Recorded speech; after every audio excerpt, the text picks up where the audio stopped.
लगभग 2 घंटा देरी से चंदेरी पहुंचे सीएम मोहन नहीं पहुंचे ओलावृष्टि से प्रभावित किसानों के पास।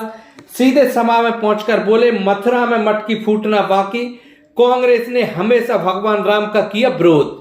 सीएम बनने के बाद डॉक्टर मोहन यादव पहली बार अशोकनगर जिले के दौरे पर पहुंचे, लेकिन इस कार्यक्रम जल्दबाजी की भेंट चढ़ गया और सीएम ने सभी तय कार्यक्रमों को निरस्त करते हुए सीधे सभा स्थल पर पहुंचकर सभा को संबोधित किया। इस दौरान इन्होंने कहा कि मथुरा में मटकी फूटना बाकी है। साथ ही कहा कि कांग्रेस ने भगवान राम का विरोध किया और स्थान को लेकर भी हिंदू मुस्लिमों को लड़ाने की बात कही, लेकिन मोदी जी के चलते अयोध्या में भगवान राम का मंदिर बना है। इसके अलावा केंद्रीय मंत्री ज्योतिरादित्य सिंधिया की तारीफ करते हुए इन्होंने कहा कि जब सिंधिया जी बैटिंग करने आते हैं तो हर गेंद पर चौके से कम बात ही नहीं करते।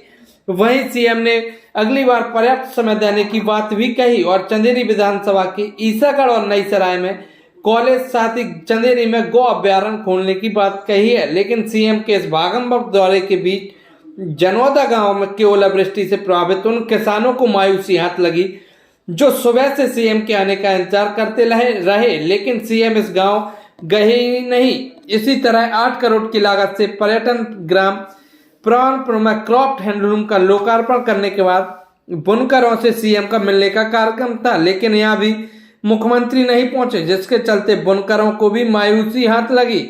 लेकिन इस बीच आज ज्योतिरादित्य सिंधिया ने अशोकनगर जिले के ओलावृष्टि से प्रभावित गांव में पहुंचकर अवश्य पीड़ित किसानों से मुलाकात की, साथ ही उनको राहत राशि के चेक वितरित किए, जिससे कहीं ना कहीं मजबूर किसानों को कुछ राहत अवश्य कही जा सकती है।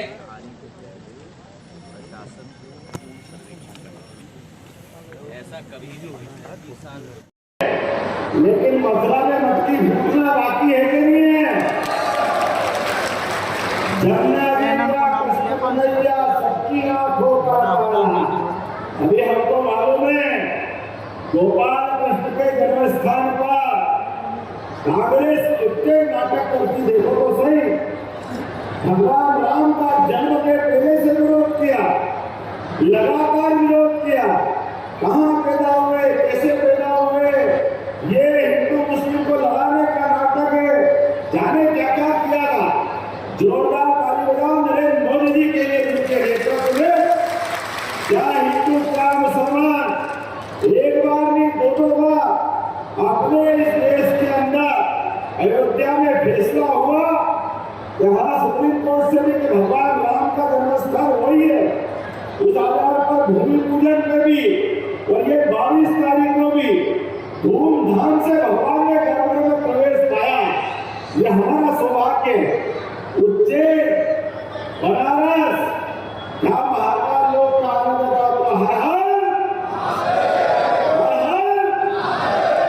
आज से 250 साल से ज्यादा पहले सिंधिया वंश के द्वारा ही उज्जैन के वर्तमान के महाकाल महाराज और सारे के सारे मंदिर स्कंद पुराण के अवंती खंड के हिसाब से मुगल सत्ता के समय जिनके द्वारा मंदिर तोड़े गए थे उनको जवाब मिला था। हमारे सारे के सारे मंदिर वापस बनाने का अगर श्रेय है तो सिंधिया सरकार के माध्यम से आता।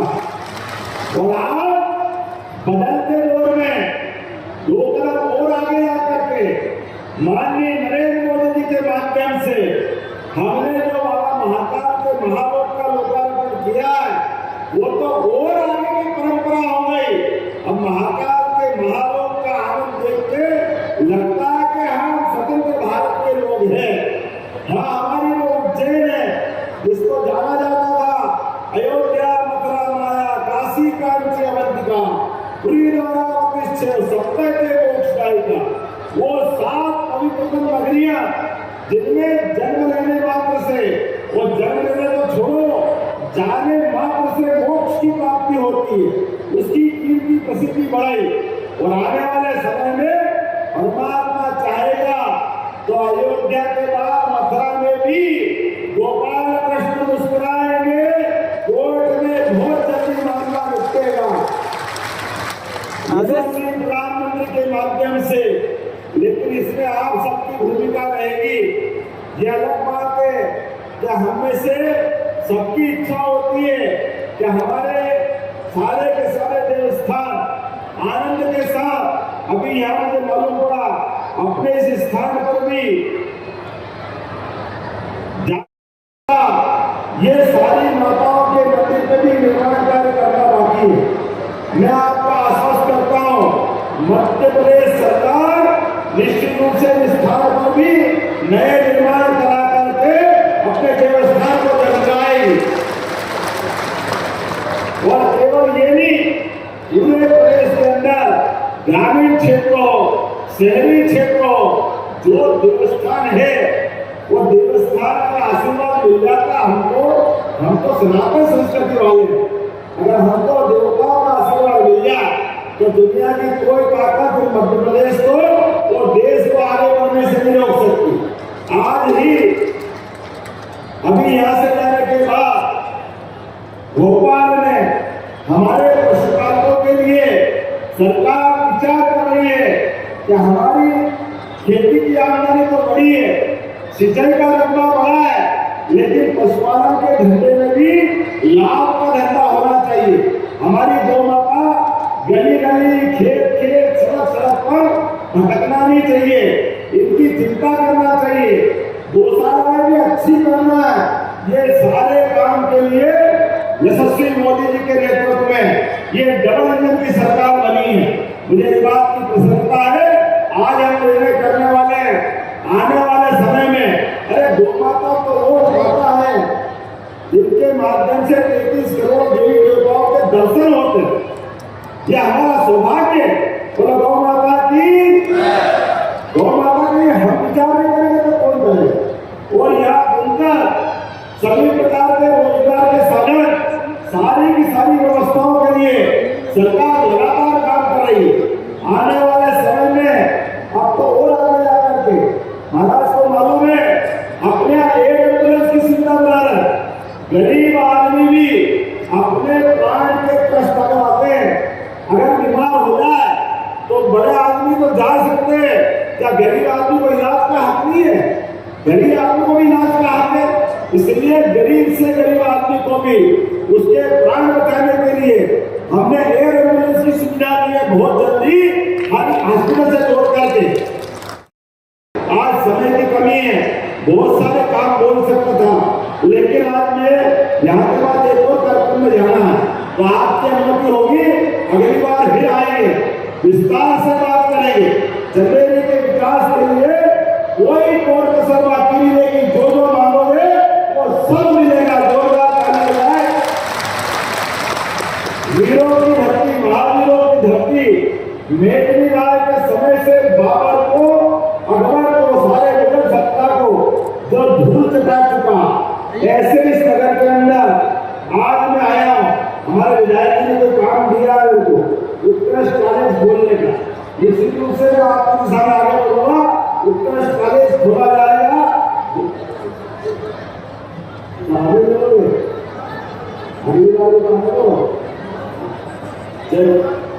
चलिए, रमन सिंह जी ने कहा है 2 कॉलेज खोलना है, चाहे आप दोनों को विकसित खोल दिया है। एक ईसागढ़ में नई सराय में कॉलेज खोला जाएगा, काले वाले भैया के समर्थन देगा। और वो अभियान चले, उनको 2 की बात पूरी कर दो विस्तार से। बहुत बहुत धन्यवाद।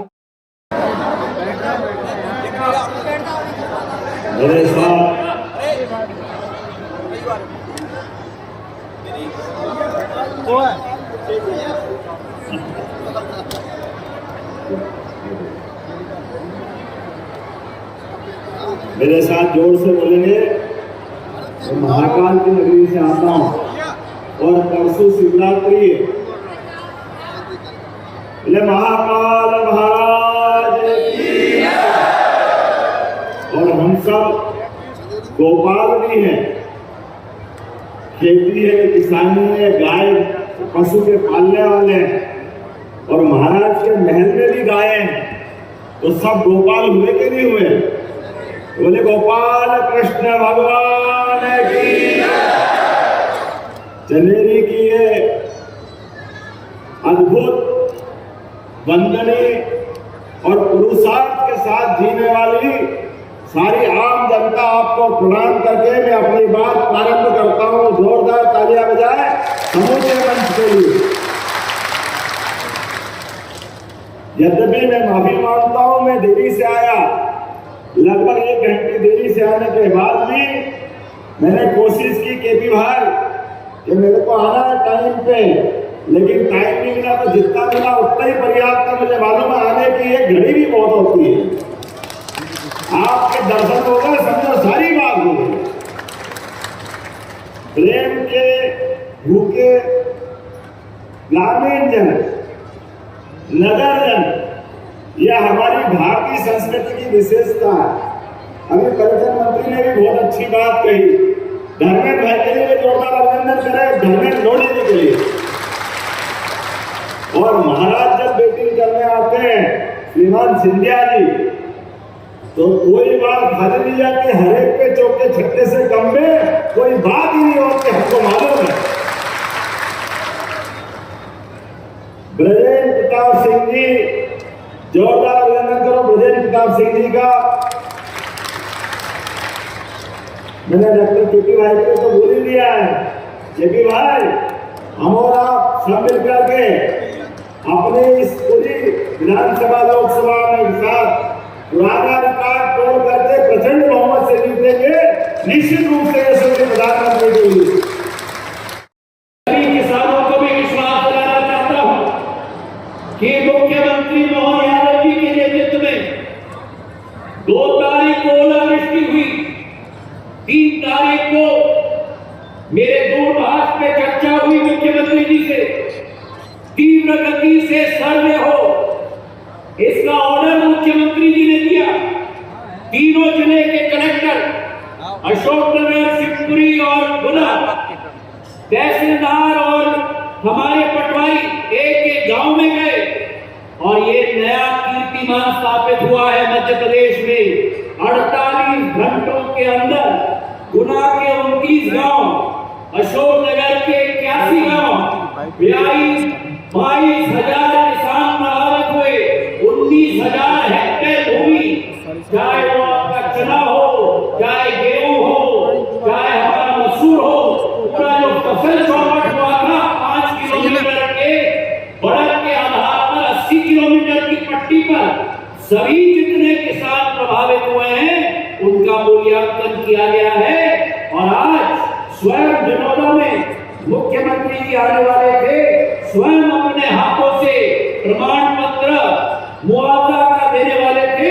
ये मध्य प्रदेश में नहीं, मोहन यादव जी आपसे निवेदन करना चाहता हूं, पूरे देश में एक रिकॉर्ड हुआ है जहां 48 घंटे के अंदर मेरे अन्नदाता को अपना मुआवजा राशि अपने हाथ में आज मिल चुका है। मेरे भाई और बहनों, प्रधानमंत्री मोदी जी की गारंटी है, प्रधानमंत्री मोदी जी की गारंटी है, देश के स्तर पर मोहन यादव जी की गारंटी है, प्रदेश के स्तर पर और जिले और हमारे क्षेत्र के स्तर पर ये मंचासीन समूह जो आपके सामने बैठा हुआ है, भारतीय जनता पार्टी का एक एक कार्यकर्ता, जिस कार्यकर्ता की टोली में मैं अपने आप को शामिल करता हूं, ये एक एक कार्यकर्ता आपके लिए संकल्प है। आप चिंता मत करना, मुख्यमंत्री आपके साथ हैं, प्रधानमंत्री आपके साथ हैं, भारतीय जनता पार्टी का एक एक कार्यकर्ता आपके साथ है। आपके कठिनाई के समय में चट्टान की तरह आपके साथ भारतीय जनता पार्टी खड़ी है और इसलिए पूरे देश में नारा चल रहा है, फिर